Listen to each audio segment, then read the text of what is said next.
Welcome back to my YouTube channel. आज इस topic में हम लोग बात करने जा रहे हैं। वो टॉपिक बड़ा ही इंटरेस्टिंग है और हम सब के लिए, पूरे देश के लिए बहुत ज़रूरी टॉपिक है।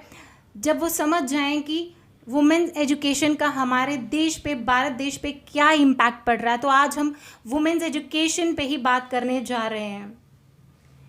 वो एक, आप सब जानते हैं, एक हेल्दी फैमिली के लिए एक औरत का पढ़ा लिखा होना बहुत ज़्यादा ज़रूरी है। पर अफसोस की बात ये है, हमारा देश बहुत सारी स्कीम्स तो लेकर आ जाता है, लेकिन वो स्कीम्स कभी भी इम्प्लीमेंट नहीं होती है। और मैक्सिमम आप इलिटरेसी रेट देखेंगे, वो हमारे देश में सबसे ज़्यादा है as compare to United Nations. बाहर की महिलाओं को पढ़ाई में बहुत ज़्यादा एम्फेसाइज दिया जाता है और यहाँ के कंपैरिजन में यहाँ की महिलाओं को पढ़ने ही नहीं दिया जाता है, क्योंकि घर वालों की, उनकी यही सोच है, लड़की है, पढ़ लिख के क्या करेगी, आखिर पढ़ लिख के इसको बर्तन ही तो धोने हैं, फैमिली ही तो चलानी है। और यही सोच है जिसकी वजह से आज वुमेन्स एजुकेशन बहुत पीछे जा रही है और एक लड़की पढ़ नहीं पा रही है।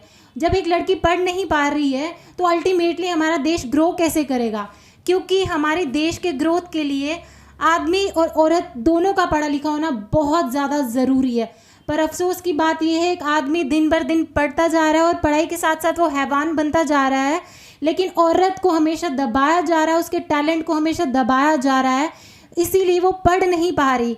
कुछ प्रॉब्लम्स उसके घर से ही स्टार्ट है, क्योंकि घर वालों की ही सोच ऐसी है कि बेटी है, पढ़ लिख के क्या करेगी, आखिर उसने फैमिली ही तो चलानी है। तो पढ़ने का हक सिर्फ और सिर्फ लड़कों को दिया जाता है, आज़ादी सिर्फ और सिर्फ लड़कों के हक में है। लेकिन क्यों लड़की पढ़ नहीं सकती? क्या आप जानते हैं, अगर लड़की नहीं पढ़ेगी तो कल को आप उसकी शादी भी कहीं कर देंगे तो वो लड़की सपोर्ट ही नहीं कर पाएगी अपनी फैमिली को। आजकल के टाइम पे आपको पता है, अगर आप आजकल के मार्केट लेवल पे जाएंगे तो एक फैमिली को चलाने के लिए भी दोनों का पढ़ा लिखा होना बहुत ज़्यादा ज़रूरी है। तब एक फैमिली को आप अच्छे से चला सकते हैं, अपना लाइवलीहुड कमा सकते हैं। लेकिन अगर सिर्फ एक आदमी पढ़ा लिखा होगा, औरत पढ़ी नहीं होगी, तो वो दोनों काम नहीं कर पाएंगे साथ में और अपनी फैमिली को एक अच्छा करियर नहीं दे सकते। लेकिन बहुत अफसोस है, वुमेन एजुकेशन पे कभी इतना जोर नहीं दिया जाता। वुमेन्स के टैलेंट को स्टार्टिंग से ही दबाया जाता आ रहा है। हमारे देश में सिर्फ 4% पार्टिसिपेशन है औरतों की वुमेन ऑर्गेनाइजेशन में। पता है क्यों? क्योंकि हमारे देश के आदमी की सोच ही ये है कि ये लड़की है, कल को शादी हो जाएगी तो जॉब पे नहीं आ पाएगी, प्रेग्नेंट होगी तो छुट्टियां लेगी। मैक्सिमम बहुत सारी जॉब डिस्क्रिमिनेशन चल रही है, जॉब मिल नहीं पा रही है एक लड़की को, इसीलिए सिर्फ 4% पार्टिसिपेशन है वुमेन वर्किंग का। अब आप खुद सोचिए, हमारी लड़कियों का पढ़ाई का स्तर कितना गिरता जा रहा है। एवरेज एजुकेशन जो वुमेन को दिया जा रहा है वो सिर्फ 1.5 साल है। आप समझ रहे, सिर्फ 1.5 साल। कुछ पेरेंट्स बच्चे को पढ़ाना तो स्टार्ट करते हैं, लेकिन अफसोस वो उसको कंटिन्यूएशन में नहीं लेके जाते हैं। नर्सरी से एलकेजी से यूकेजी, उसके बाद पढ़ाई स्टार्ट, खत्म। तो ऐसे में देश कैसे बढ़ेगा, देश कैसे तरक्की करेगा?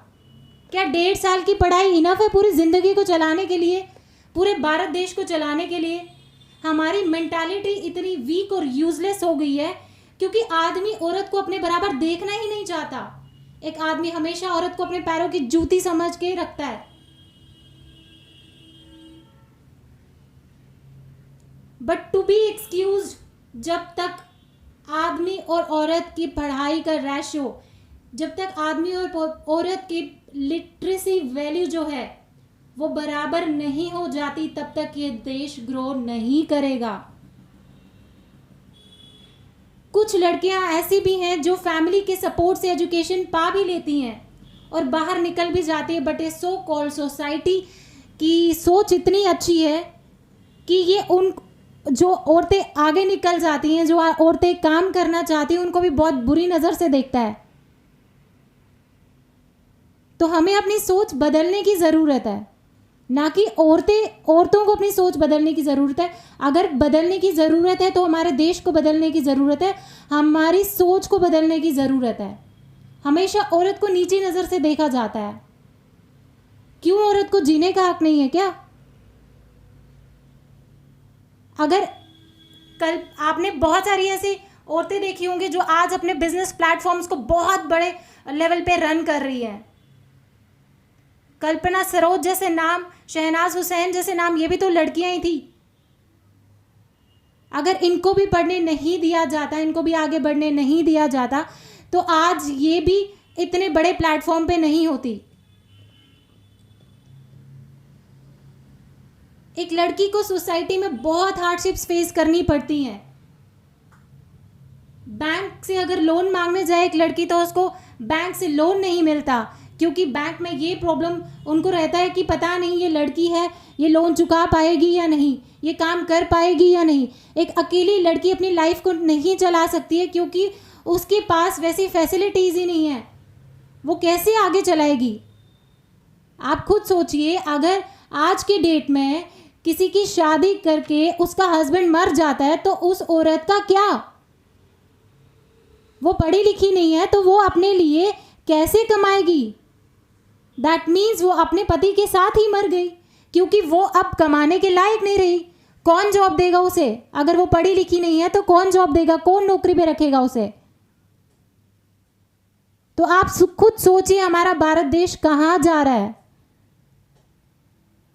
अगर वुमेन एजुकेशन होगी तो कल को कोई मिसहैपनिंग भी होगी तो कम से कम वो अपना और अपनी फैमिली को सपोर्ट कर सकती है। वो इतना कमा सकती है कि वो अपनी फैमिली के लिए एक मॉरल सपोर्ट बन सके। तो प्लीज़ अपनी आइडियोलॉजी को चेंज करें और हर घर में अपनी बेटियों को सपोर्ट करें, क्योंकि ज़रूरी नहीं है आपका बेटा ही आपको सपोर्ट करेगा। बेटियां आज बेटों से बढ़कर काम कर रही है और कंधे से कंधा मिलाकर चल रही हैं। अपनी सोच को बदले, जिसको बदलने की बहुत ज़रूरत है, नहीं तो आप बहुत पछताएंगे। फोकस करें वुमेन एजुकेशन पे, जितना हो सके आप अपनी बेटियों को पढ़ाएं। अगर आपको आज का ऑडियो अच्छा लगा हो तो प्लीज़ इसको लाइक, शेयर एंड सब्सक्राइब ज़रूर करें और अपने फ्रेंड सर्कल में आगे भी शेयर करें, सो दैट उनकी जो सोच है ये भी चेंज हो और वो भी अपनी बेटियों को, अपनी बहनों को या